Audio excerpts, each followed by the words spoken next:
walking carefully through that debris. You see other people now, they're gathering.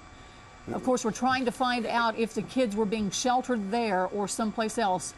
Our thoughts and prayers are with everybody in the Moore area. The devastation is complete. One of our cameramen called it atomic bomb-like devastation. It's just unbelievable. And again, we're trying to figure out right now, were the kids there? And of course, they're looking right now, looking for, we hope they're not looking for fatalities or survivors. We're hoping that the kids were gone, but we're not sure at this point. We're getting as much information in as we can. Second of right two now. Schools destroyed in Moore, Oklahoma, along with a huge section of residential housing. If we go back to those shots in the future, you'll see that the ground literally is nothing but mud. There is nothing on the ground. It looks like May 3rd, what we saw on May 3rd of 1999. Go ahead. I'm being told, guys, that is the Plaza Towers Elementary School. So if you guys Plaza can find Towers. out. Okay. Plaza Towers, and I'm unsure of this other school here. It's going to be on like 149th and in between Penn and Western. The Orr Family Farm, if you guys are familiar with that area, is right behind that. The family farm is trashed. This whole area between between like Penn, you have Western and Santa Fe. Those 3 miles or those 2 mile sections right there. Guys, everything is leveled for almost the whole mile. Travis is kind of showing you some wide shots here. This is unbelievable. And John, this is reminiscent of the May 3rd, 1999 storm that moved through the Moore area and literally tore out entire neighborhoods and housing additions. That's what it looked like. That's exactly what it looked like. And we're looking at the same thing right there. We pray to God that those people were somehow underground when that hit. On May 3rd, 1999, people were diving into manhole covers trying to get away from the storm if they didn't have underground shelter.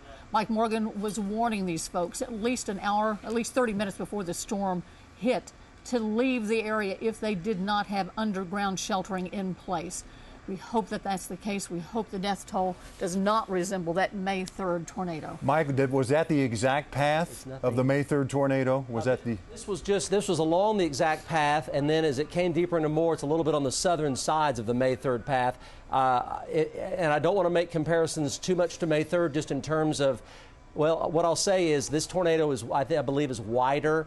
And I think that we're going to find that there are many more structures that have been hit compared to May 3rd from what you and I are seeing right now live from Bob Moore Chopper 4. May 3rd took some areas that weren't developed back in 1999 through Moore. And I think the total was 6,000 some odd structures that were damaged or destroyed. I believe the amount may be more with this particular tornado today. And you look at that scene of destruction there and the small figures of those rescuers working frantically here, looking here. Where do you begin? I mean, that's the question. Where do you begin on something like this? Mike, how long was that tornado on the ground? Well, it was on the ground for just under 1 hour, Linda. It set down just southwest of west of Newcastle, and then went to that large wedge. And I think the peak width on it was about 1.5 miles wide. That's one thing that I'm noticing looking at these pictures is the debris path appears to be significantly wider through Moore than May 3rd, 1999. And again, most of this path is just on the southern sides of the May 3rd path. We just saw somebody there, obviously in distress, as any of us would be, walking upon a scene like that, looking through the rubble there. Again, let us repeat that Warren Theater is going to be the staging area for search and rescue. We know that a lot of people are going into that area, but please, only people who are supposed to be there in terms of search and rescue, fire departments, police, stay out of the area otherwise. It's nothing but dangerous, and the police need their room to be able to get in there and try to save anybody who may be in that debris. And that, of course, right now is their utmost importance. And again, we're looking at the Plaza Towers School, is what we're being told that is. We do not know if the kids were in there or not. We're hoping they weren't, of course, but we'll continue to try and get you more information on that. John's moving back around to the other side. That is a huge destruction path. But there's still trees there. I'm not sure that is the destruction. Because on the other shots, there were no trees anywhere. And that's what we're looking at. He's Mike, turn up Mike's mic. There we go. Let me break away here for just a second. Let's go to what we have going on right now. I need to talk about a couple areas here, and I'm only going to talk about the areas that are the most danger right now. I will tell you this storm is recycling now in southeastern Oklahoma County. Let's go to the North Doppler and take a look at it. Tornado warning does continue. It's south of Hera right now and to the southwest of McLeod. It's recycling. This is the same storm. Still has a tornado warning on it, and the hook now is right on I-40, and it is heading for the area near the Fire Lake Casino again, McLeod, Hera, and up toward Meeker and Prague and Dale and North Shawnee. Hook here still with a tornado warning in effect. That storm is still very dangerous and may put down an additional large tornado as it comes through southeast Oklahoma County to northern Pottawatomie County and southern Lincoln County. Back to you. All right, Mike, we have some urgent requests coming from emergency officials in the Moore area. You see the destruction there. They are trying to get people in there. If you see a flashing light, if you're going to be out and about anytime soon, if you're listening to us on one of our radio family members, if you see a flashing light, get out of the way. They're trying to get down there, and they were saying a lot of people are trying to go down there and help, but it's clogging up the traffic. Please just let emergency officials get in there right now, and then those who want to go down and lend aid can come in after that. But even those who are trying to help are kind of starting to clog up the road, well, and they understand. They can't even get by because of the debris Right. on the road, and so the emergency personnel are stopped where the debris is covering the road. And we know so very many of you are anxious about your loved family members and friends who are in that area. We can assure you, police will be down there. There's a whole stream of red and blue lights heading to Moore, Oklahoma right now. At this point, there is very little you can do, very little chance that you'll even be able to get into those areas. So And our again, hearts are with you. Absolutely, and they said we appreciate those who want to help and those who are frantic about family members, but they've got to get in there right now. A post-tornadic fire. Here we go. Come to your left. Okay, John's reporting a Keep coming to the left. Keep post-traumatic coming to the left. fire that may have broken out. Up Post-tornadic Oh, I'm fire, sorry. yeah. There, come to Yes. your right, your left. There There it is. Oh, You know, gas leak. it's a gas Believe me, leak. it's a gas leak. Okay. So please, this area Yeah, we remains got- dangerous. Stay out of the area. We don't know exactly what is on fire there, but Well, you can tell it that looks like it's a heck of structure. fire. It's a house. Yeah. It's a house. It's Yeah, on it It's a fire. is. house. Yeah. John's reporting it's a house. John, can you see emergency crews getting into those areas at all yet? Yes, you know, here's the deal. The toughest part and the hardest part that they really need to get to, there's so much debris that, I mean, you need a monster truck to get through. Yeah. There's cars upside down. There's, you know, debris. There's houses, and there's whole houses in the road. So the hardest part they need to get to, they can't get to. But yes, there are a lot of people on the roadway. And here's what part of the issue is the police did a great job stopping people and not letting them even get in the damaging path. And so what they've done is now these people that were in their cars are still congested on the roadway, and now they have to get out of the way. And it was bumper to bumper on almost all these roads are 4-lane roads, you know. So they were full north and south of this damage track. So now they have to find a way to get out. But in some of these neighborhoods, I am seeing a lot of people driving around, and it could be that's their house or wanting to check on somebody, or maybe they're just looky-loos. At this time, I don't know, and I'm sure everybody wants to help, but the biggest issue here is the congestion of traffic. Yeah, you're right, John. We want to tell you about there's another area that is being opened right now, 89th and Western, Oak Crest Church of Christ, for anybody who does not have power. If you know somebody who does not have power, because if they don't, they're probably not hearing us right now. If you know somebody who doesn't have power, if you've been talking to them on the cell phone, tell them that the Church of Christ at 89th and Western is having some folks come in there and stay with him. That's a refuge center. Your heart hurts looking at these images. We ask all of you to keep all of these people in your prayers. We have no indication yet of death toll, but we can tell you that just by looking at devastation, unless people heeded the warnings and left the area or were underground, the chances of survival for that type of storm are bad. Well, those are just foundations. Well, see, left. look at the ground Right, behind it. right. There's just nothing. It's like those foundations are just scabs on the landscape. That's the fire that John was talking about a minute ago. And I know things are wet there. It will keep the ember problem down a little bit, but we sure don't need any fire spreading right now. to any of these other areas. Also need to tell you that Oklahoma City Schools has alerted us to the fact that they are releasing their students. The buses will begin bringing your children home. So Oklahoma City parents, welcome them home with hugs. And, you know, it's a scary situation for all of these kids who are being held away from their parents. But as you can see, the devastation at the two schools in Moore, Oklahoma, the Plaza Tower Elementary, and we don't have the name of the other one just yet, was complete. So we have our fingers crossed that those kids were somehow protected or were already gone from the scene. But we do have rescue crews going through the areas right now looking for those who may have survived. And we're waiting. I know a lot of you folks out there are wanting to know what the injury figures are, or we pray no fatalities, but if are there any fatalities, we'll let you know just as quickly as we find out. But we certainly want to let the emergency officials do their jobs. This is a search and rescue right now, and they've got to get all these folks that they can rescued that may be trapped in the rubble, like we saw yesterday on a much smaller scale than this. But what they were doing yesterday. John, you did a great job just a few minutes ago for those folks who are just now joining us of moving down the tornado path. Can you do that one more time so that people who are familiar with the Moore area can see where that storm went and what it did? And you are so good about this area because you live down there.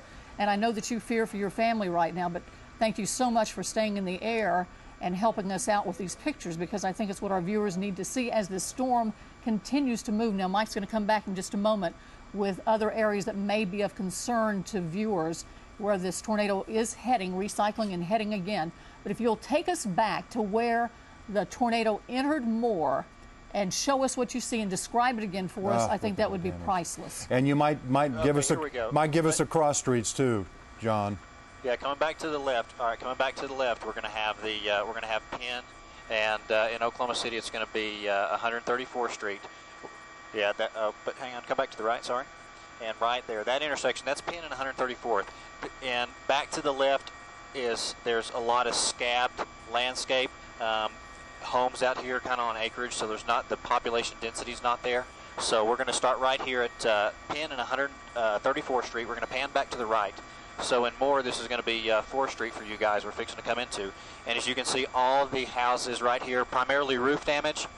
Just to the north of that, as you can see, right there, there used to be, I'm drawing a blank here because I'm not used to seeing it without anything. Oh I believe there's a convenience store right there. And then just in the north side of that oval track, that's at the Orr family farm. So right there, we're going to travel down 149th Street here, which is going to be just south of the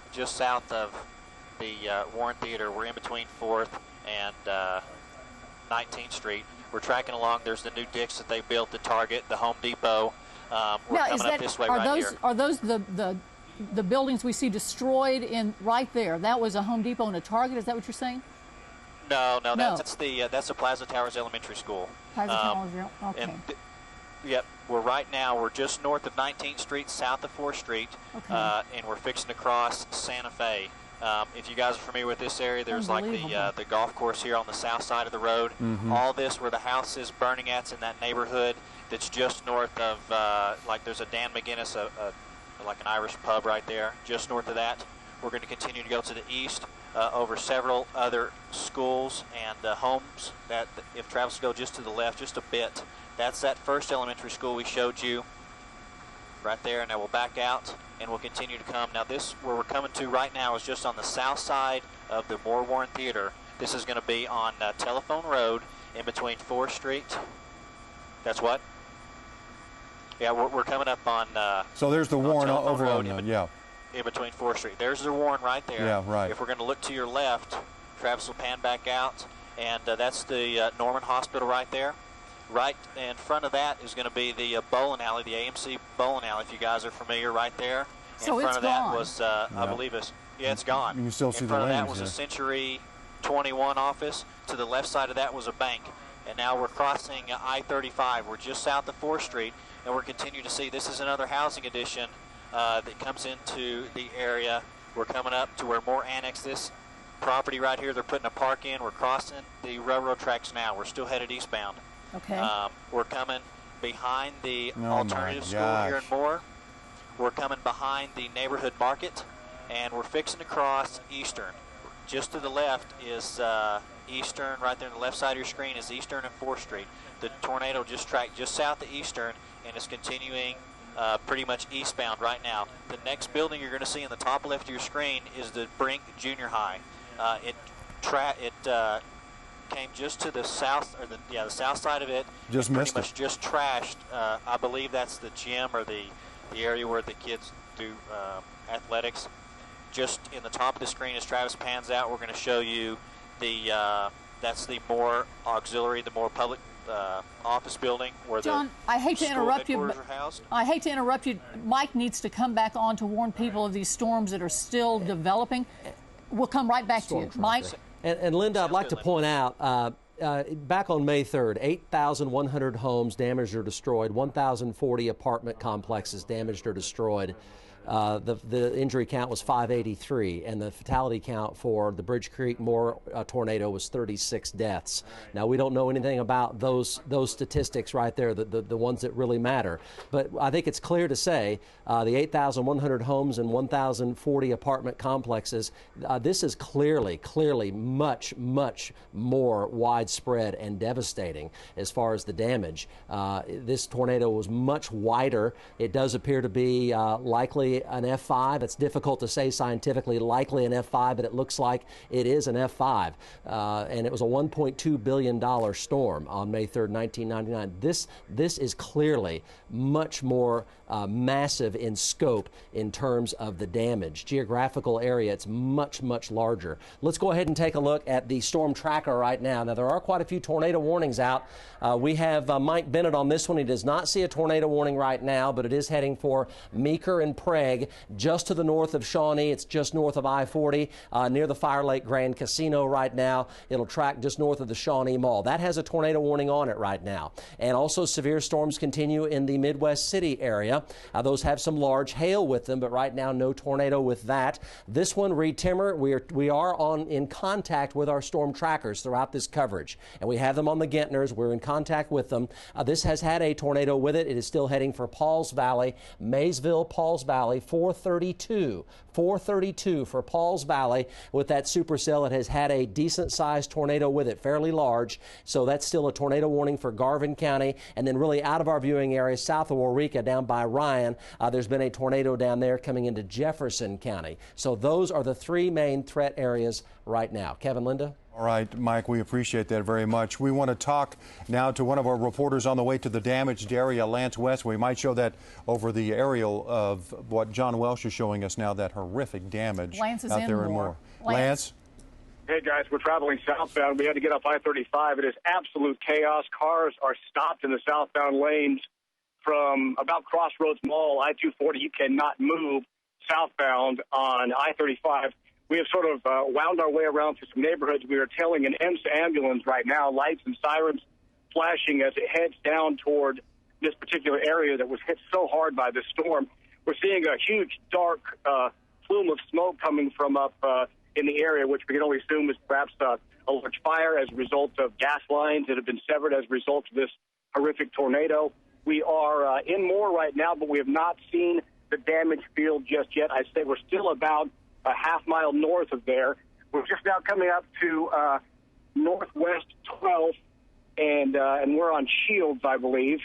No, we're on Janeway Avenue right now, and we're heading southbound. Here's another ambulance coming in.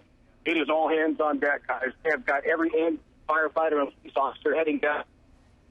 Absolute chaos as we head now. All right. Trailing this ambulance into the damage zone. Lance, that plume of smoke is a structure fire that broke out after that in one of the damaged areas. Can you tell if the other traffic out there is letting these emergency vehicles through? Well, they're doing the best they can, but quite frankly, it is 3-4 cars wide on the interstates and even on some of the back roads where this ambulance we followed went up over the grass on the median. We're traveling now in the eastbound lanes heading west right now, and it's just cars stopped in every direction. It's mayhem down here, guys. Yeah. People need to get out of this area. If you don't live down here, you don't need to be down here because emergency personnel need to get to these victims, and I would suspect, based on what we're seeing, there will be a lot of victims as a result of this terrible tornado. Lance, as soon as you arrive at a location, please check back with us and tell us what you can find and what you're seeing. We do want to show you some additional photos that have come in. This is the I-44 bridge. Those who travel in the south part of Oklahoma City will be familiar with it. You can see some of the damage around that bridge as this storm moved toward the Moore area. We also have Tony Beverly, who's going to be joining us in just a moment. He operates our live truck, and he's got a location where he can show you some more of the damage, and we're going to check back with him. Let's let me ask John real quick. John, can you hear me? Yeah, can you hear me? Yeah, I can. John, Kevin? John, have you checked on your family? Because your family was in the strike zone. Yeah, they did, and you know that where we talked about that Veterans Memorial Park, my house is about 1/8 of a mile north of there, and I know it's still standing. My wife sent me a text. We have obviously a plan on where we go because I'm never going to be there during a storm. So we got a storm shelter. She goes to it. She knows what she's doing. She did text me she's okay, so that's good news. That's good, okay. I've got some other friends and family here that are okay as well. And I'm hoping the same for the majority of these people right here. Absolutely. I know a lot of your friends and neighbors are around there, John, and you're doing a remarkable job dealing with that emotion as well as trying to give us the facts and the scope of the damage there. Has the situation... As you can see, Kevin, that... Go ahead, John. Go ahead, Linda. Has the situation... I was going to say, as you can see, that fire right there is just completely engulfing that house, and fire crews can't get there because they've got more important things to do than put out a house fire. One thing that we hope doesn't happen is these houses are, they're probably about 8 to 10, 12 feet away. Well, they're more than 8. They're probably 10 to 12 on that one right there we're showing you. I'm hoping that it doesn't spread to that and then just kind of leapfrog effect. I'm looking back behind us, and there's some heavy rain, but I think it's going to go north. But as you can see, the fire crews are so wrapped up in making sure everybody's safe and trying to get everybody out that they're just letting the house completely burn. That's how the devastation here. You can't even do your basic job because you're doing so much more and trying to help everybody out. This is definitely some of the worst damage I've ever seen in my life, and I've been to a few Middle Eastern countries.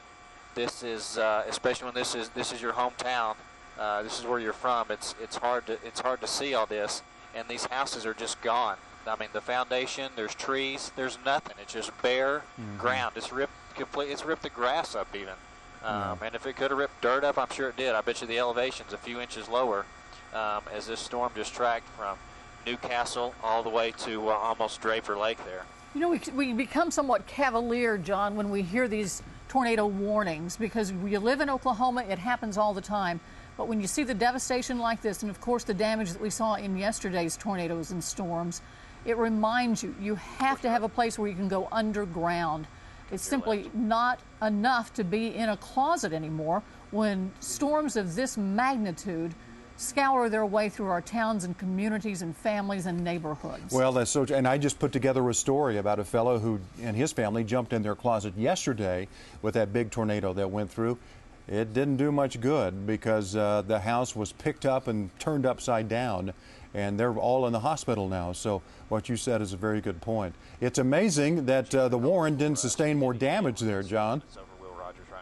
He's talking to he's got a lot going on up there. Tony Beverly. Tony Beverly runs one of our live trucks. Let's go to him right now. Tony, tell us, first of all, where you are and what you're seeing. Well, Linda, I'm here off of Southwestern. I'm in between 134 and 149, Southwest 134 and 149. I'm over here near the Orr family ranch, and there's just so much devastation over here. Horses everywhere. There are dead horses. There are structures that are on fire. There are structures that are gone. Trees have been uprooted out of the ground. There's fires all over the place. So it's very chaotic out here at this time. I have with me the owner of this Orr family farm with me, and he can give us a little bit more assessment as to what's going on out here in his area as far as his farm is concerned. And so if permitted, I'd like to ask Miss Dr. Orr here a little bit about what's going on. Well, it's devastation totally. Okay, so you run this farm here, sir? Yes. Okay, so how many, you've lost quite a bit as far as animals. Did everybody get out okay?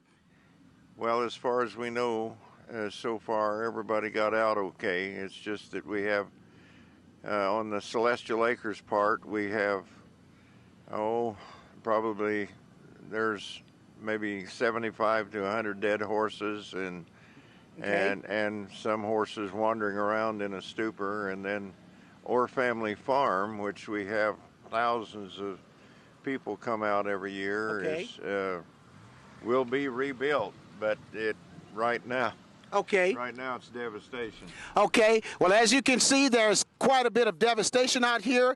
We'll continue to give you information as it comes available. This is Tony Beverly with News Channel 4. Tony, talk to me. You, Linda. Tony, talk to me for just a second, if you would, please. Where were you when the tornado hit, and how did you manage to get into this area? Well, Linda, we were headed south on I-35. The OHP blocked I-35 off, but they were allowing us to come through. And as we made our way south and then somewhat a little west of I-35, we began to run into a lot of the devastation, a lot of things that were going on out here. I'm told that there is a daycare center somewhere out here, and the daycare center is obliterated. It's gone. Not sure exactly where the kids are, so we're going to look into that. And once we find out more information, we'll bring it back to you. Please tell Dr. Orr that our thoughts are with him and for all those who have suffered such tremendous losses. You could see the shock in his face as he told you about, he said 75 to 100 dead horses, other horses injured, many of them walking around in a stupor. The Orr family farm devastated. Now, we were talking Look, you can about see the blood on that horse. Absolutely, yeah. We were talking about the elementary schools that were hit that we saw from John Welsh and Bob Moore Chopper 4. We are still waiting to find out if there were kids inside there and teachers inside and staff members when that storm hit, and we're getting that verified as quickly as possible. We have new information. Come on up, Daniel. It's so hard to tell where we are, John, but we've had someone call in to tell us that one of those elementary schools, the school at 149th and Hudson, was Briarwood Elementary. Does that make sense to you? Yeah, it does. So we got Briarwood and Plaza Towers. Yeah. If it's 149th, that house right there that school that Travis is on right now, that is Briarwood. The other school that we showed you initially is going to be Plaza Towers. John, now some schools are out for the year, but I guess it's not in Moore, right?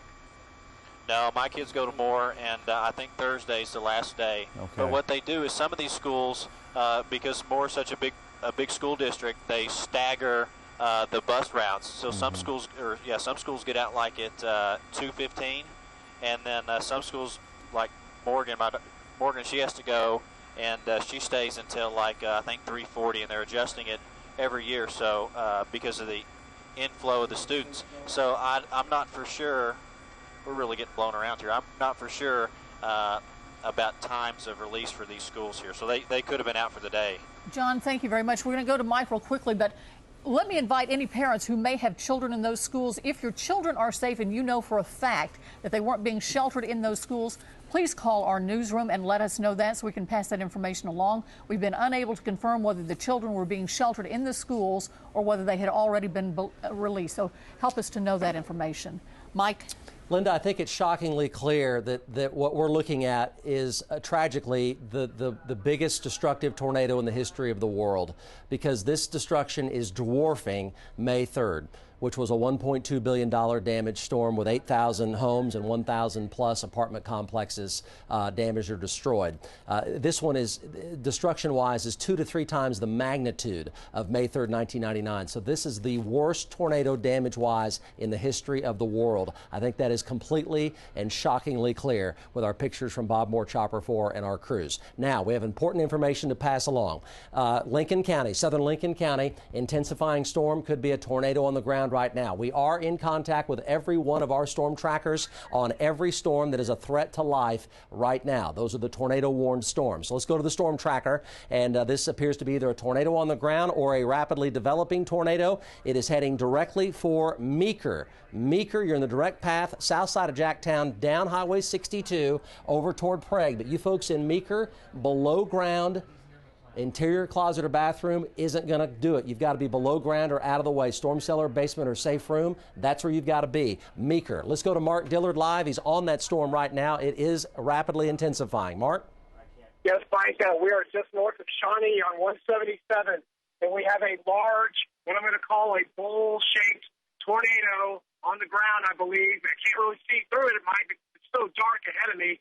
It is basically, from my vantage point, it's about a mile wide, and that would pretty much put it in perspective from what just went through the Oklahoma City and more areas. This thing's probably recycled, and it is now a very, very large tornado. I've got some damage path from yesterday's storm, so we're trying to negotiate some of that right now, but I still have a lot of turning on each side of this large wedge that you can see in my stream, hopefully.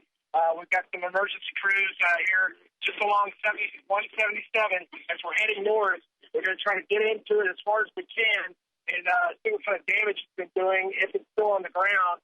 And I do believe that there's some section vortices probably still in contact with the ground just due to the immense darkness and turning that's going on in front of us here. So, folks, obviously off into the Meeker area, you're going to be heads up. It's the same rotation as yesterday. Just be ready to go if you have to.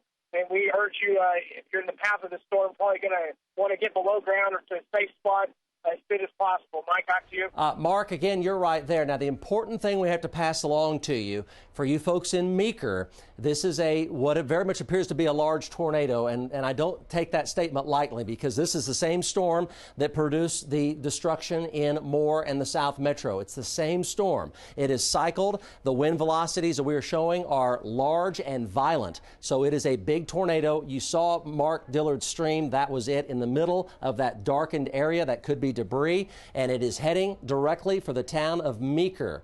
And it's only 5 miles west of Meeker right now. You folks in Meeker, protect your life. Be out of the way, below ground. Interior closet or bathroom is not going to be enough. Storm cellar, basement, safe room. If you're in your mobile home, evacuate that mobile home. This is what we believe a large tornado. You see the hook spinning around. It's over Jacktown right now on Highway 62, and it's heading directly toward Meeker. I want to go back to Mark Dillard. This is again live, and we're talking about continued threat to life and limb in the Jacktown, Meeker area right now. Let's go back to Mark Dillard. Mark, how far south of 62 are you right now? Mike, I think we're just about full south here. Still got some wrapping rain coming in on me, so it's difficult to tell if it's rain wrapped and it's still in contact with the ground, but it's so dark in there. And generally, that's what we're dealing with, folks. It's so dark. In the very middle of these tornadic supercells, it's almost guaranteed that it's down there. And I do have some definition off to my north and east. I can almost see all the way underneath it, I think, Mike. So I'm not for sure that we've got a funnel all the way in contact with the ground, but our winds are picking up just a little bit here as we're getting closer to the circulation, and I do have a lot of rapid rain with it. So the bottom line is, folks, it's created large damage. It's been a long track system so far. Okay, let's go to the North Doppler control room. I do believe this is on the ground. It's up on those rotating rain curtains. There's Jacktown right there. Here's Highway 62. This is Meeker. This is the Pottawatomie County line right here. This is Lincoln County right here, all Lincoln County. Jacktown right there, Meeker right here. It's only 4 miles west of Meeker, and I'm showing vortex circulation here. In the past sweep, just the past sweep, it has come down a notch. So it's probably spinning out right now, or at least spinning down, but it has been on the ground back in through here, a tight vortex signature. There is a tornado warning firmly in effect with this storm. Let's go to the storm tracker, and you folks from Jacktown, it's over Jacktown right now, over to Meeker. Meeker in particular could go as far north as Sparks. You folks need to protect your life as this heads your way. You want to be someplace below ground, out of the way, storm cellar, basement, or safe room if you're fortunate enough to have one of those. This is a dangerous storm. The tornado warning is in effect. It is north of Shawnee. There's OBU right there, and there's I-40 right there. Let's briefly check back with Mark Dillard, then we're going to move to one more storm we got to talk about that Reed Timmer's on. Go, Mark, briefly. Okay, Mike, yes, it was very rapid rotation. Now, I don't believe we still have a funnel in contact with the ground, although we may still have some section vortices off into the rain curtains. There's wrapping rain curtains. And as far in front of this thing as about a quarter to a half mile in front of the main circulation center here.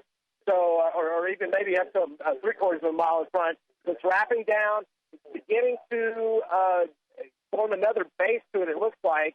So it could put down another funnel at any time. If not, there's already one down in the center of that darkness off to our north and east from 177 here. We're just southwest of Meeker, about 4.5 or 5 miles. So it's right on top of Meeker right now. So folks, take your tornado precautions if you're in this area in the path of the storm, because it's been down or already be on the ground and just a rain wrap and not being able to see it, Mike. Okay, let's go to the storm tracker, talk about this storm further south heading for Pauls Valley. Again, it has to be a balance between a continued threat to life and what we have had happen in the South Metro. And this is what's happening right now, ongoing supercells with tornado warnings and likely tornadic activity.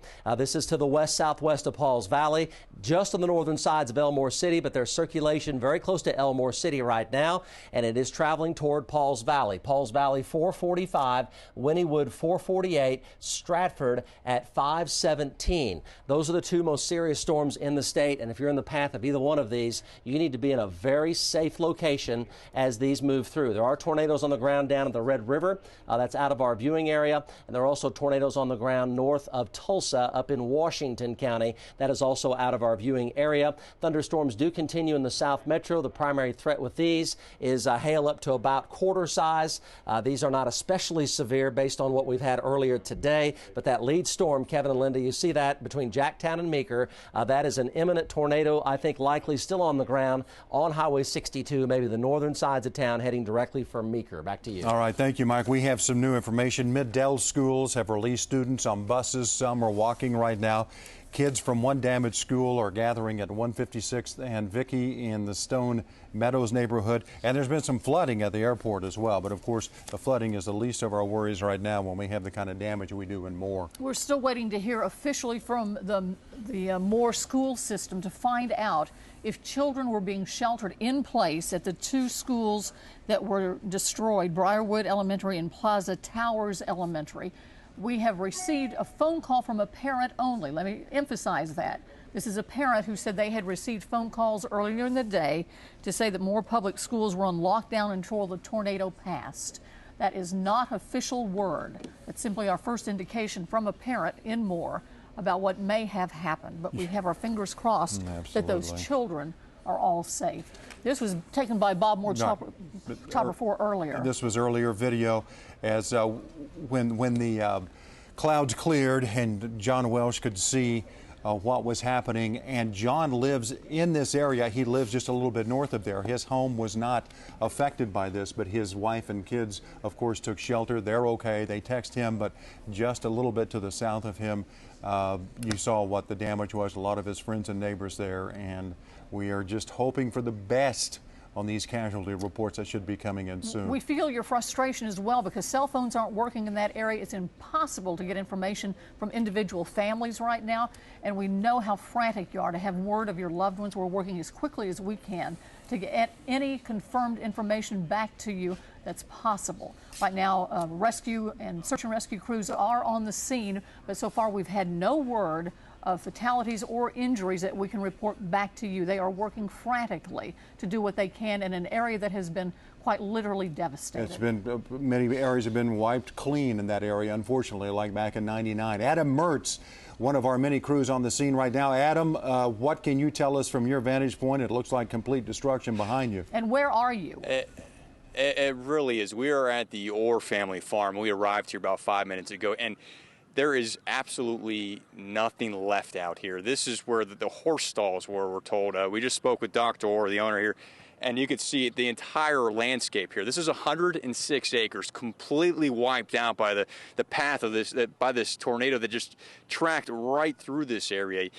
You can't even tell what any of this stuff was. One of the first questions I had for them when I got out here, I said, were these homes? What was this? You honestly can't even tell. But they tell me that these were horse stalls out here where they'd store a ton of these horses. A lot of the animals didn't make it through the storm. And then if you look farther off in the distance, you can see homes that are on the other side of this property. So we're talking about just complete and utter devastation out here. And right now, the people that I've spoken to, a lot of people that are related to the family that runs this farm out here, they're just trying to find some of these animals. A lot of them are in very bad shape. They're going to have to put them down immediately because of just what they went through. But again, when you look across, I mean, if we just kind of pan over here to the left, you can see that plume of smoke. I believe Bob Moore Chopper 4 was over that earlier. And then just you can see the path of how this tornado just kind of came right through here. And it gives you an idea of how wide it was. Because, I mean, from where I'm standing, I'm looking hundreds of yards to the south of me, and I can't even see past the devastation. And it's on every single side of us. So you're talking about just a huge path that this tornado just carved right through the center of this farm here, through residential neighborhoods, and then up right through the heart of Moore, really. And again, if you look off in the distance, you can see some people running out there. They're running to go check on animals. People just keep showing up here in tears. I mean, it is just absolutely heartbreaking. The only thing you're talking about the devastation. Mike Morgan said at one point that twister was 2.25 miles wide. So that gives us some idea of what you're looking at right now. And Adam, we also got word that between 75 and 100 horses were killed on that farm. And as you said, many others unfortunately will have to be put down especially if they suffer things like broken legs. Adam, we spoke to Dr. Orr a little bit earlier. And we can see some of the people around there who appear to be employees of Orr Farms. Where did they ride out the twister? Do you have any idea about that yet? I know you just arrived on the scene, but do you know? Well, when I got here, I immediately spoke to Dr. Orr. He's driving around in a golf cart just surveying the damage, looking for any animals. And he actually had to pull away from us because they'd found some horses that were off in the distance that needed immediate attention. Out here, we can see some law enforcement officers have showed up as well. They're here sporadically, but one of the things we noticed as we were making our way out to this area, the power's knocked out everywhere. So no matter what street you're on, you can't get through. But you just saw this steady stream of police, ambulance, OG&E workers, everyone just trying to get through these areas. I mean, if you could listen real closely, you can almost hear the sirens off in the background. No matter where you're at in this area, it's silence other than the ambulances and the paramedics and the officers just trying to get through here to areas just like this that have been hit extremely hard. I mean, even where we're at right now, I mean, I could see some of the ambulances, some of the firefighters, police way off in the distance. It really, you're lost for words when you see this stuff up close. I mean, luckily, at least here at the farm, what Dr. Orr told me is that there were no injuries. So they must have rode out the storm somewhere safe where they can get underground or that they were away from where this came through here. I'm assuming he told me they've been out here for 40 plus years, so they obviously must have a safe spot that they could go to in times like this. And so luckily, from what the doctor told me, that no injuries, at least to some of his workers or families. So he has nothing to report on that. But again, when you look out here and you kind of you can't see past any of the damage. I mean, even right where we're at, I'm shocked when they told me that these were horse stalls because it could have been a house. You really can't tell the difference between any of this stuff out here because it's completely wiped away. It's almost like if we may, yeah, we want to come back to you, but we've gotten some more information about the schools. And, of course, people are very frantic about what happened to the children in Briarwood Elementary and Plaza Towers Elementary. Now, we can confirm and know for a fact that 2:45, a message was sent to parents on the internet saying we are currently holding all students with the current storm danger until the current storm danger is over. Students are being released to parents only at this time. We will notify you by the same method when students are released, when the student release begins. You need to put this in context. There's no way for these people to communicate down there very much. The Moore Administration Building, we're told, was also damaged, so they're going to have difficulty getting word out of that. We have not confirmed any of this with Moore School Administration, but we unfortunately think that some kids were in those two buildings because of the lockdown order and because of what we're getting from our news desk right now. We will, of course, continue to update you on that just as quickly as we can on that. Right now, let's go to Lance West, who is on the road. Lance, are you getting any closer to the damaged area? Hey, I'm in the neighborhood walking right now. I just talked to a gentleman. What's your name? Ollie Dozier. Tully, he was at this school. What's the name of the school, my friend? Plaza Towers. That's Plaza Towers. We are probably 200 yards away. He says he's been pulling out children, third graders. They're in the classroom. I see a lot of people that are huddled outside the building. Helicopters are flying in. There's fire and police officers doing door-to-door searches. It is absolute chaos down here. Thank you, my friend. Be safe. We appreciate you. It is, I've never seen anything like this in my 18 years covering tornadoes here in Oklahoma City. This is, without question, the most horrific I've ever seen. Okay, right, Lance. Listen, we need to get this information. We understand what you're looking at and how horrific it is, but you are telling us that you have confirmed that children were in the Plaza Tower Elementary School, that the gentleman you were just talking to was pulling out third graders. Is that correct? That is correct. I'm racing over there as quickly as I can. All right, and they did a lot of people trying to help. All right, Lance, and they're pulling third graders out. We hope that, of course, they were in their tornado positions, and hopefully that some of them are going to be okay. Lance is on his way over there right now. You got to understand, when you go down to these scenes and you see this firsthand, not just through the prism of the television, but when you're there living it, it is an extremely emotional event for reporters as well as all those involved. And Lance is one of our best reporters, Emmy Award-winning reporter, and he's going to get that information for us. But he's human just like the rest of us, and it is a devastating sight to see these kind of things. Mike Morgan, we're looking at earlier video of the storm that moved into Moore, but that storm is not finished yet. Tell us where it is now. It is not. It's over by Meeker, and our storm tracker, Mark Dillard, still has a tornado on the ground on the northwest side of Meeker. Urgently right now, I have to pass this along to you. With this tornado warning now for Garvin County, this is a rapidly developing tornado that could be significant in size. There is a tornado warning in effect for Pauls Valley. It is heading directly for Pauls Valley, and we do have Reed Timmer.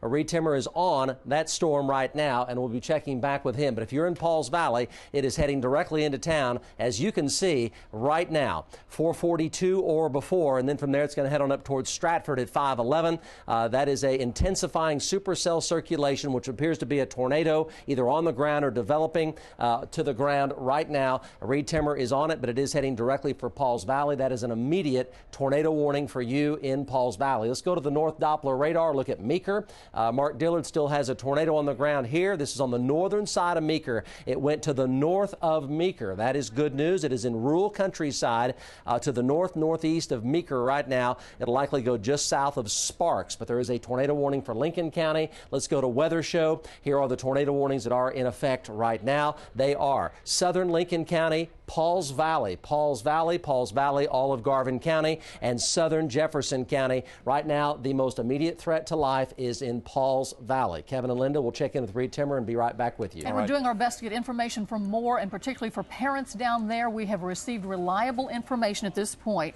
that many of the students were sheltered at the school at Moore High. We are told they have not yet been released. The kids are scared, but we're told the teachers are doing their best to keep them safe and calm. So that's good news, at least for some parents in Moore. That in Moore High School, but there are several high schools in Moore. Right. Westmore and Noble Public Schools are releasing students right now, but Moore is not. And again, to tell you again, Plaza Tower Elementary, apparently some of the kids were being sheltered there. There are injuries. We hope that that's where it's limited. Lance West, we're going to check back with him first, but Ed Doney is on the scene as well. Ed? Well, Linda, we're on the road. We're on Southwest 119th, heading east from I-44, and the rain has finally stopped. We were getting pelted with hail right south of where I-40 meets 44. The hail was about, nickel size, quarter size in diameter, but that has subsided. It's now not raining. We're on Southwest 119th, trying to head toward that area where the tornado went through Moore. No traffic right now on Southwest 119th, but it is backed up for miles on I-44 if you're heading southbound near the Will Rogers World Airport. So just know the traffic is basically a parking lot in that area. Yeah, we can understand that, Ed. And we know a lot of people want to go down there and help, but please don't do that right now. The emergency crews need to get in there, and it's tough enough sledding, as you heard from Ed, who's on the road right now, getting through the traffic the way it is at this point. And as search and rescue continues in Moore, that storm continues to churn through parts of Oklahoma. Let's go right now immediately to Mike Morgan. Linda, we are tracking two areas that we're concerned with most of all. North of of Meeker, which is in rural countryside in southern Lincoln County. But the storm heading into Pauls Valley, and you should have Reen Timmer here on the Gentner coming up momentarily. Let's go down to the storm tracker, and we're talking about Pauls Valley. This is a significant circulation now with a tornado warning coming right into Pauls Valley. Reed, what do you have? Yeah, right now we are looking northeast, right toward Pauls Valley. We could definitely see the right side of a wall cloud with rain wrapping around the left side. So I would not be surprised if there's a rain-wrapped tornado in there. We're trying to punch through the hook here. Definitely trying to maintain focus. A lot of our friends, are in the path of that tornado, and our thoughts and prayers go out to those people. But we got to get on this storm in Pauls Valley and see if this thing has a tornado, because the tornadic activity continues in Oklahoma. And I can definitely see the right side of the wall cloud, and it's a very low wall cloud on the right side, and the rain is concealing the left side where the tornado would be. So we're heading that direction.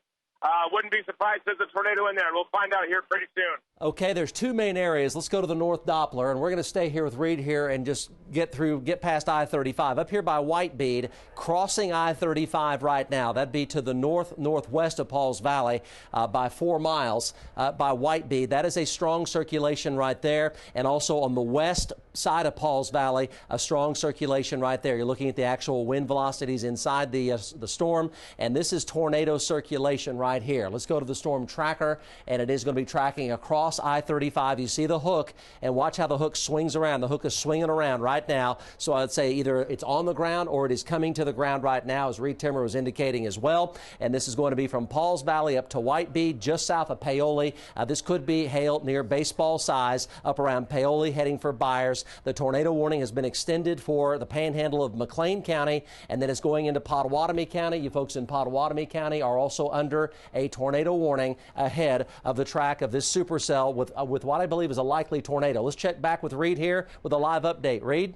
Yeah, we're about to clear these trees and gain better visual here to the left. Yep, there's definitely a wall cloud, and it looks like very low wall cloud right now that we could see on that western circulation, probably west-southwest of Pauls Valley right now. Very low wall cloud. I don't know if you can see it on the screen there. Zoom in, and it looks like there's probably, if there is a tornado, another tornado to the left. There's a well-defined clear slot in this storm, too, which means you see that white, clear air that's wrapping around the circulation. Just to the north of that is where the tornado would be. So Pauls Valley should definitely be taking cover. It's a tornadic storm. You can see the speeder band speeding into it. Very low wall cloud. Thank you, Reed. Appreciate that. Now, the important thing to know about this is a dangerous storm, and the way the velocities are looking, the way the hook is swinging around, it could produce a significant tornado if it isn't doing so already. From Pauls Valley up to White Bead, Paoli southbound, from there up toward Byers. In McLean County, Byers, there's your time of arrival. Paoli, Byers at 5:06, Stratford 5:11, Wanette 5:12, and then down toward Asher by 5:24. So also up into Pottawatomie County. Southern Pottawatomie County could clip the northeastern corner of Pontotoc County, northwestern corner of Pontotoc County as well.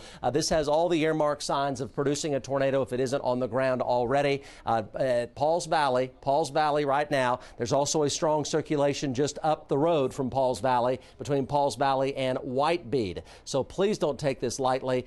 Conditions are still prime for additional tornadic activity. Kevin and Linda, we'll get back with you as conditions warrant. Back to you. All right, and if you were with us within the past 30 minutes, you heard Lance West as he approached Plaza Towers Elementary School. Let's join him again on the phone.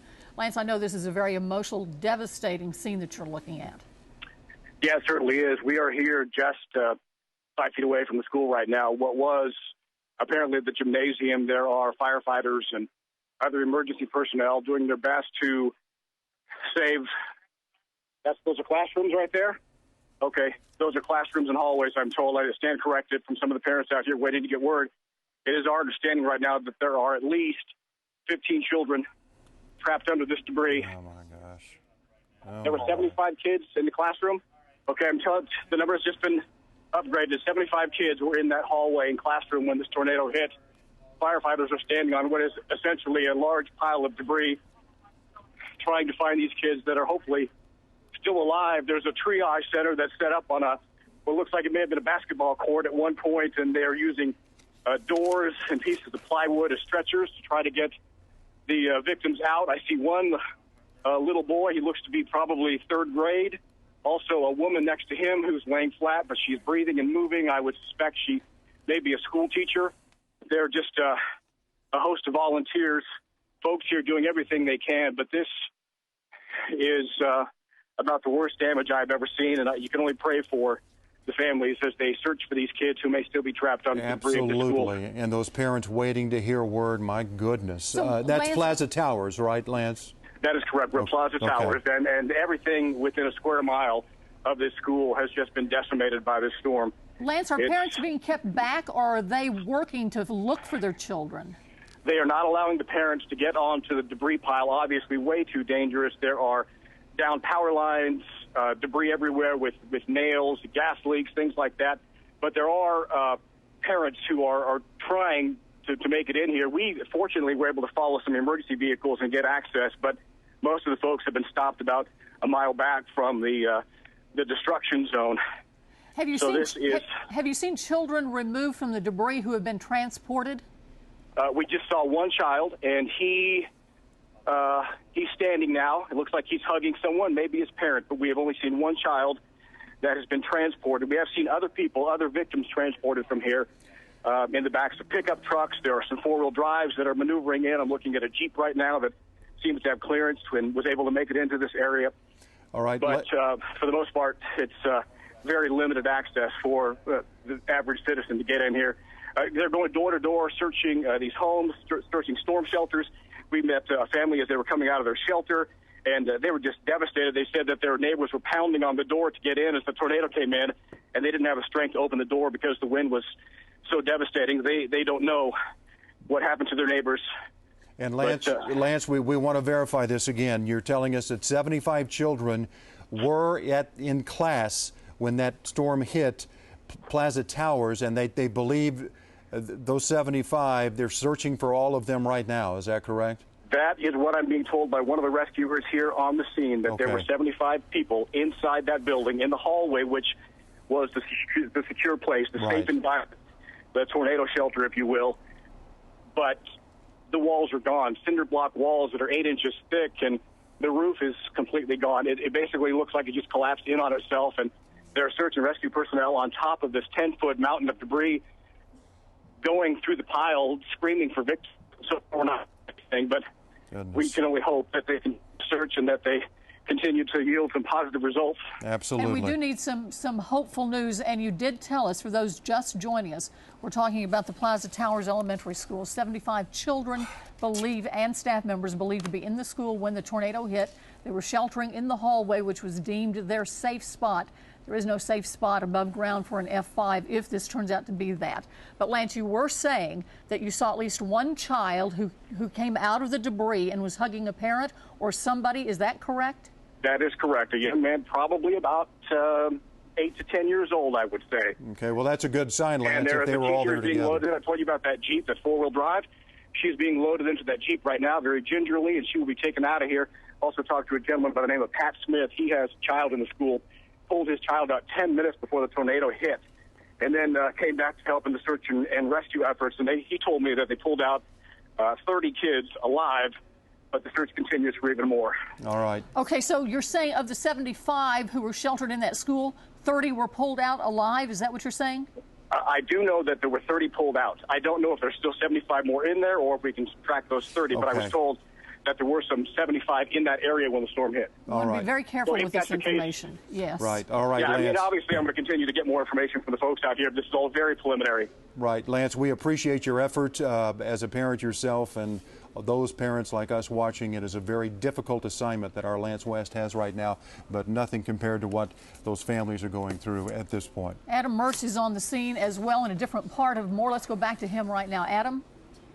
Yeah, Linda, we're at Orr Family Farm, and I just spoke to a couple people who've been out here, and they say that some people were able to make it to a basement in one of the houses over here, but there were a lot of people who had to ride out this storm incredibly. They rode it out inside of these horse stalls, and one of those people that did this, Lando Height, Lando, describe for me the moments that this tornado came through here and what was going on. Well, you know, it was all windy and stuff before the tornado came. I had no idea it was coming. It was just figured it was just like yesterday, a big storm coming, and then all of a sudden it went quiet. And when it did that, being from Oklahoma, I came outside to see, and I seen debris flying over that way, and I thought I might have had a little while. So I tried to let some of the horses get, loose and free out of their stalls so they'd have a chance. I didn't have very long at all, and I jumped into one of the stalls here, and that's what these here used to be. And they collapsed over on top of me, and sat a pickup truck on top of it, and it pushed it down this here cement way. And it was just unbearably loud, and you could see stuff flying everywhere, just about like on the movie Twister, So you jumped into a stall, and how far did this push you? I mean, where'd you start off and where'd you end up? Oh, approximately 100 feet it pushed us or so. I don't know if the camera can hit it or not, but there you see the back of a red pickup truck, Dodge Ram, sitting down the shed row there. And it pushed us approximately about 100 yards. It just slid us down the cement here. And was it just you in there? It was just me. As far as I know, I was the only one over here in this barn. So far, it seems to be there's one person unaccounted for from in this barn. Everybody else, was either already gone for the day or stayed over in a different barn. But I stay here with the horses all the time. I'm an exercise rider, and I'm also the caretaker for Mark Lee. Well, and that's the thing. If we could walk over here, you were telling me that this right here is basically where you lived. Yeah. So you not only worked here, this is where you lived. Yes. They used to have the saddles and everything over here. These were tack rooms, and this tack room here is where I used to live at. Here, as you can see, my belongings, and then a couple fans in the shed row, and it's lost everything. What's going through your mind right now? I mean, you just survived something that that a lot of people probably wouldn't. You were outside when this happened. You've lost everything. I mean, has it even set in yet? I mean, how are people out here? How are they doing? Well, the main thing is the horses. It's these horses are how we survive. These horses are what bring us our meals every day, what bring us our place to sleep, and we might have one horse left out of all of them, and Well, and that's the thing when you look out here. Describe for people what it looked like before. I mean, what would we have been looking at out here? Well, basically, if you take a look at this here barn, there was 4 of them, one here, one down there, one right there, and another one down there. So what we're looking at here is what the barns used to look like. This, and there were, I believe, 6 of those out here is what I was told. Yes, and then this was the racetrack, and there was approximately 80 head of horses or so stabled at this facility. So, so where we're standing now would have been one of those stalls. Yes, there. Where we were standing is, as you look right here, each little spot, there was from here to that what used to be a stall door. There was 2 stalls right there, and on each side of these were stalls all the way down on every barn. And well, Lando, I do appreciate your time, and certainly if you need anything, we'll be out here, all right? And just holler, all right? But again, when you look at this, there really is nothing much left out here. Like I said, the Orr family told me that they were able to get inside their house. It's a 3-level house with a basement, so the family members, they were able to get down there. They tell me that they rent out these stalls, so that's why they really don't know how many people may have been out here at the time that this tornado came through here, because people kind of come and go as they please. So again, people like Lando, who is out here, he works out here, he lives out here, honestly had no idea that this tornado was coming. It was just his like a sixth sense, where he noticed that everything got quiet and immediately reacted to that. And Linda, Kevin, it more than likely saved his life. Well, obviously the case, but we've been on the air since 2:30 giving live broadcasts on the progress of that storm. So please keep in mind that if you know someone in one of these areas affected, please call them and let them know. For some reason, they might not be watching television, may not be alerted. It's critical that people have this information so that they can seek cover. Obviously, he did, but many others did not. 75 to 100 horses killed out there on that farm. We need to update the Plaza Towers Elementary as well. A lot of focus on the 2 elementary schools in Moore, Oklahoma, who were sheltering children apparently when the tornado hit. Those would include Briarwood Elementary and Plaza Towers Elementary. Lance West is at Plaza Towers Elementary. He has confirmed through one of the rescue workers that 75 souls, children and teachers, were being sheltered there when the twister hit. As you saw from our earlier video, there is nothing left of that school. It is just devastated. Lance did say one good point, that one child had come out of the debris, was being hugged by someone Lance presumed was a relative. One teacher was being transported. So we know of at least 2 survivors. We are desperately awaiting word on the rest of them. Absolutely. Let's go now to Betsy Randolph with the Oklahoma Highway Patrol. Trooper Randolph, thank you for joining us once again on one of these terrible situations. But tell us what you folks are doing right now, how we can help you, and the situation on the highways and in the Moore area. Thank you for asking. We can use your help right now. We are desperate to let people know that we're having a terrible time getting our first responders down to the scene in Moore. We've put out an all-call for all agencies statewide to arrive in Moore to assist us as we try to get people we know that are trapped. They're all over the city of Moore, and so we've got a lot of people that are tying up the interstate. So if you can please ask your viewers to get off I-35, anything south of, say, the Dallas Junction, which would be the I-40 and I-35. We've got standstill traffic. We've got a lot of people out driving around taking pictures in the Moore area. And listen, this debris field that we've got, just the debris field itself poses a health hazard to you, your vehicle. We want you to stay off the roadway. Don't be taking pictures of people that are injured. We've got a lot of people just driving around taking pictures, and these folks are getting in the way of our first responders. Betsy, can you close I-35 north of Moore and prevent people from entering that area? Yes, we are trying to do that, but in the process of putting a stationary trooper or stationary response vehicle in that area to shut the interstate down, while we're doing that, we're depriving some people who are actually trapped in rubble of having a first responder there to help them dig out. Well, we're hearing that I-35 is closed both directions between I-240 and South Highway 9. That should help a little bit. That is correct. We do have that shut down. We've got a lot of debris that's out on the road, so we're not going to want people to drive on that anyway right now. So we're just asking people to be patient. Send your prayers heavenward for all those people that are trapped, that are still trapped right now. We are having difficulties because of the power lines that are down, getting to different areas. We know people are trapped. Personally, we've been going. We see somebody walking with wounds. We're stopping. We're treating them. We're taking them to the triage center, which is set up over there at the Warren Theater. We also got a command post that's set up at the Moore Community Center at 4th and I-35, just on the east side of the interstate. So we just ask folks to please stay off the roadway.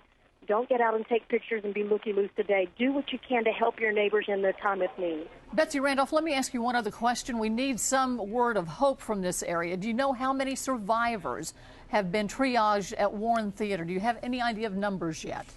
I would say in the neighborhood of a couple of hundred are there. Minor injuries, some are a lot more grotesque, if you will, because, you know, when we have this debris that's flying around, if people are out where it can hit their bodies, we've got a lot of bad injuries out here. And so there is hope, because we are seeing people that are crawling out of vehicles, that are crawling out of the debris, out of the different buildings. And so we do have quite a few people, a lot of first responders are there at the Warren Theater treating minor injuries, transporting people that need further treatment from the scene. So we do have hope, and we just ask people to pay attention, be aware, not be out causing more trouble, and not causing out being in the roadway where first responders can't get through. Betsy, I know you have a lot to do. One final question. Any confirmed fatalities? Linda, I don't have any numbers of confirmed fatalities yet. I hope that doesn't happen, but being down here and seeing the rubble and the devastation, I can't imagine that we won't have any. but I pray God that we don't. All right, Betsy Randolph with the OHP. Thank you again, Betsy, for your information, and we'll be checking back with you throughout the evening here on News Channel 4. We want you to know, too, thank you, that Bob Moore Chopper Ford, John Welsh, in the saddle for that, is up again and is heading back to that area, which is actually near his home, that devastated area and more. He's going to give us more live aerial pictures of that, particularly in that search and rescue at that school. We're talking about the school there, Plaza Tower Elementary School. John, are you in position yet? Maybe not yet. He was working his way there. We do know that they are being limited to a 5-mile radius of the destruction area. So we're not going to be able to get as directly over the scene as we were before. We respect that.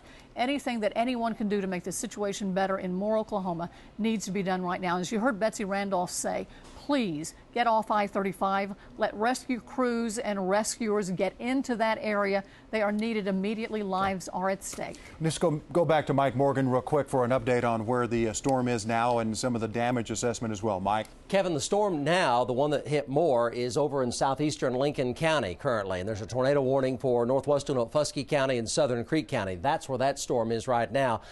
That still has a tornado warning on it, still dangerous. Another storm now between Pauls Valley and Asher, moving out of northeastern Garvin County. That one has a tornado warning on it as well. And then a third tornado warned storm down by Cornish, which is southwest of Ardmore in Love County, very close to the Red River, which is actually really out of the KFOR viewing area, a little way southwest of Ardmore. So let's go to the storm tracker. You see all the red here on the map. There are really, again, 3 main areas. All these counties are under tornado warnings, but 3 main areas. This one right here, and that is heading to the east-northeast at 35 miles an hour. And there's your time of arrival for that potential tornado as it moves through northwestern Okfuskee County into southern Creek County and eventually out towards Slick, which is a little way southwest of Tulsa. So that'll be out of our viewing area here in about 25 or 30 minutes. And this other storm out of Pauls Valley, you see the Byers area traveling over toward Oil Center, west and north of Ada, and then on up toward the General Holdenville area a bit later on, Seminole County as well, down by Kanawha and Asher. That one has had a tornado on it, and it passed on the northern sides of Pauls Valley and is now rapidly pulling out of Pauls Valley southeast of Byers on the panhandle of McLean County. So that's still a dangerous storm as well. There's the one down by Cornish, which is out of our viewing area. Let's go to the storm scanner, comparing the May 3rd track with the May 20th track today. The May 3rd track is in yellow. The May 20th track today is in red. It was 20 miles long, and it was wider than May 3rd. EF4, EF5 damage, no doubt about that, likely EF5. And again, that was in the red shade. The one major difference is, other than a very similar track otherwise, is it turned more due eastward as it moved directly across the south central parts of Moore, whereas May 3rd turned more to the northeast and then the north up to Huderberg Drive in Midwest City, and then finally lifted during the afternoon of May 3rd. So 20-mile long track. Kevin and Linda, it is very clear that the damage, I would say, is on the order of magnitude about 3 times more extensive. From what we have seen, I think that's a very clear statement to make than what we had on May 3rd down in Moore. Wow. All right, Mike, we appreciate your update on that. We have, of course, crews out everywhere right now trying to get the very latest information to you. One of them is Sarah Stewart. She joins us via the telephone. She is near the Moore Medical Center. Sarah, tell us your exact location, what you're seeing, and what you've been told. Yeah, we're about a quarter of a mile west of the Moore Medical Center, right near that 7-Eleven that I know you guys have been talking about that was just flattened with some people trapped inside. There's a neighborhood back in here along Southwest 6th Street in Moore that is just decimated. These homes are just flattened. Right now, people are out here just sifting through the rubble. We're trying to walk around, but there is just debris everywhere, and your feet just kind of get sucked up into the mud on the ground here. It is just soaking wet and debris everywhere. People trying to sift through their homes, seeing what they can find. I have not, I heard Trooper Randolph talking about having difficulty getting first responders in. I have not seen very many first responders in this area, but I've not heard of anybody being trapped. It seems right now that people are mostly digging through, looking for belongings. We talked to some people who rode it out in a storm shelter behind their house here, and they said it took 3 men to hold down the door to the storm shelter because the tornado was that ferocious as it went over them. And a lot of people in this area, their children go to that Plaza Towers Elementary. Everyone is asking me, if I've heard anything, if they know anything, because there are several parents in here that I've talked to who are just hysterical, just beside themselves, obviously, as anyone would be, waiting to hear word about their children. Right now we're just looking at the 7-Eleven, and we can see there's bulldozers clearing the debris. When we first came on scene, you could just hear a violent hissing sound. They had a major gas leak. I think that they have gotten the gas turned off to this area, but just total devastation. I came to work here just after the May 3rd, so I missed all of that, and this is just, I personally have never seen anything like this, and I've worked in Oklahoma a long time, so we're just walking through this neighborhood hearing people's stories as they rode out this storm.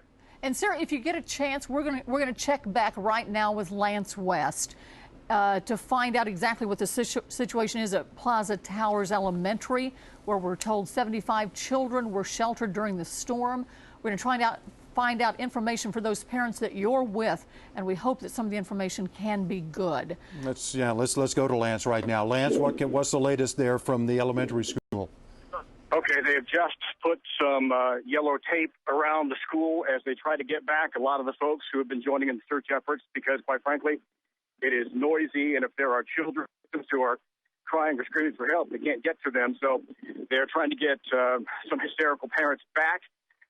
Every possible emergency personnel is doing their best to pull the victims out alive. I did speak to a teacher. Her name was Rhonda, sixth grade teacher here. She is nothing short of a hero. She had 6 kids with her in the bathroom. She laid on top of them as the storm passed through. They are all alive, all accounted for. I also understand that the 4th, 5th, and 6th grade students were all accounted for and have been moved to a church that is in the area, and they are safe there. So right now, still unaccounted for, I suppose, kindergarten, 1st, 2nd, and 3rd graders. Still no word on those kids right now, but parents are just now beginning to arrive, kind of weaving through all the mayhem, and as you can expect, they want to help. They're yelling at rescuers. Why aren't they doing more? But believe me, these folks are doing everything they can to save whoever may be trapped in this debris. They are about to bring in some heavy equipment. I see a tractor about 50 yards from me that they're trying to get in through this mass of humanity so they can hopefully remove some of the heavier debris and get to what's underneath. But for those who may just be joining us, we do know that the 3rd grade class was in a hallway in a classroom taking refuge from the storm, and that part of the building is completely gone. There are no walls standing of this school. It is wiped to the foundation. It's just nothing more than a big pile of debris. And like I said before, we can only hope and pray for the best that they can find these kids and these teachers alive. So, Lance, so we can pass this information on to parents, because there are some hysterical parents with Sarah Stewart right now whose children attend Plaza Towers Elementary. You're saying the 4th, 5th, and 6th grade students are all accounted for, and where are they?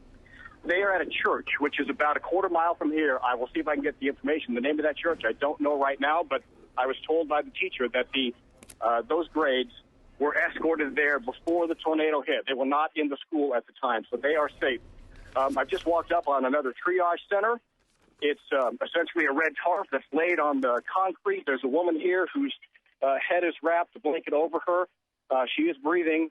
I suspect she's with a loved one right now. I don't know if she's associated with the school or not, because as we mentioned before, the school is in the middle of a neighborhood, and the neighborhood is gone as well. So there will be victims at the school, and I suspect in many of the homes around here as well. Yeah, unfortunately, it sounds like there will be. And the folks got to know that those rescue workers have to step gingerly there. They can't move real quickly.